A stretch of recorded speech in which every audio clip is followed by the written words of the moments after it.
जैसा कि आज की क्लास में हम बात करने वाले हैं, जो हमारे पास ऋणात्मक श्रेणी होती है उसका योगफल किस प्रकार ज्ञात किया जाता है।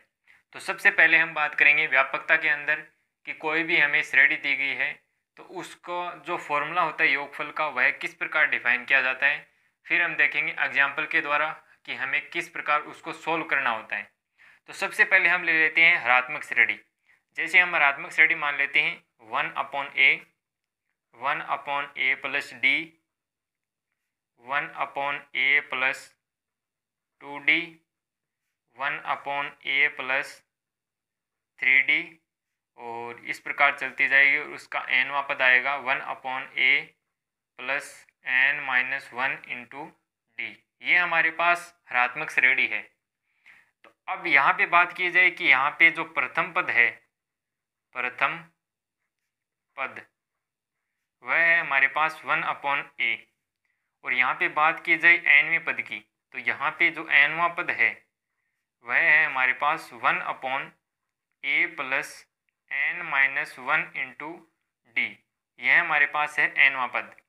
अब बात करें कि जो हमारे पास योगफल का फॉर्मूला होता है वह किस प्रकार डिफाइन किया जाता है। अब योगफल को लिखते हैं SN के द्वारा। n है यहाँ पे पदों की संख्या, तो इसका फॉर्मूला होता है n-1 फिर मल्टीप्लाई में प्रथम पद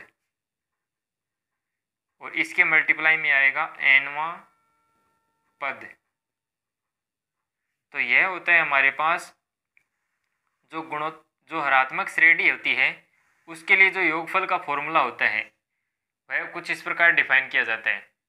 अब हम समझते हैं एग्जाम्पल के द्वारा कि हमें एग्जाम्पल दे दिया जाए तो वह किस प्रकार हल करेंगे। तो जैसे हमारे पास यह क्वेश्चन दिया गया है हमें कि ऋणात्मक श्रेणी 1/3, 1/10, 1/17 के 8 पदों का योगफल ज्ञात कीजिए। तो यहाँ पे बात की जाए तो हमारे पास जो n का वैल्यू दिया गया है हमें वह कितना दिया गया है, 8 दिया गया है।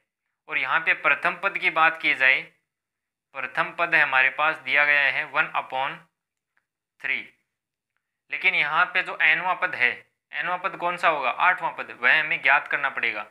तो हम 8वां पद ज्ञात करेंगे, वह किस प्रकार ज्ञात करेंगे। तो 8वां पद, अब हम बात करें nवें पद के फॉर्मूले में तो यहाँ पे आता है 1/a plus n-1 into D.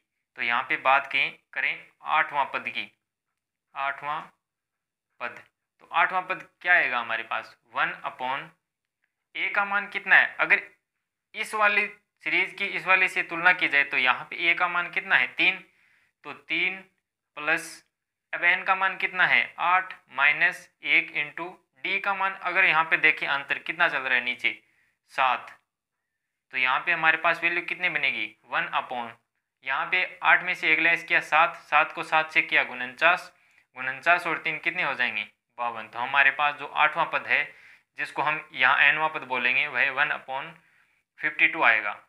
अब हम निकालते हैं n कितना है हमारे पास 8, तो इस वाले फॉर्मूले में वैल्यू रखेंगे तो 8 माइनस 1 मल्टीप्लाई प्रथम पद कितना है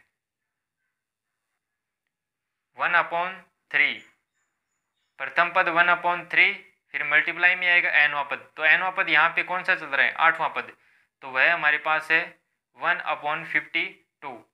तो हमारे पास यहाँ पे बचा 7 और यहाँ पे नीचे मल्टीप्लाई में आया 3 इंटू 52। तो यहाँ पर हमारे पास फाइनली वैल्यू बनेगी 7/3 को 2 से किया 6 और 3 को 5 से किया 15। तो हमारे पास जो 8 पदों का जो योगफल है वह आएगा 7/156, 156 आएगा हमारे पास इस वाली ऋणात्मक श्रेणी के 8 पदों का योगफल। तो इस प्रकार हम किसी भी ऋणात्मक श्रेणी के योगफल को इजीली इस वाले फॉर्मूले के द्वारा आसानी से ज्ञात कर सकते हैं, जिसमें हमें प्रथम पद और nवां पद और पदों की संख्या ज्ञात होनी चाहिए। तो यह था हमारे पास आज की क्लास में ऋणात्मक श्रेणी के पदों का योगफल किस प्रकार ज्ञात किया जाता है। अगर वीडियो पसंद आई हो तो लाइक शेयर सब्सक्राइब करना ना भूलें। अगली वीडियो में मिलते हैं, तब तक के लिए जय हिंद, वंदे मातरम।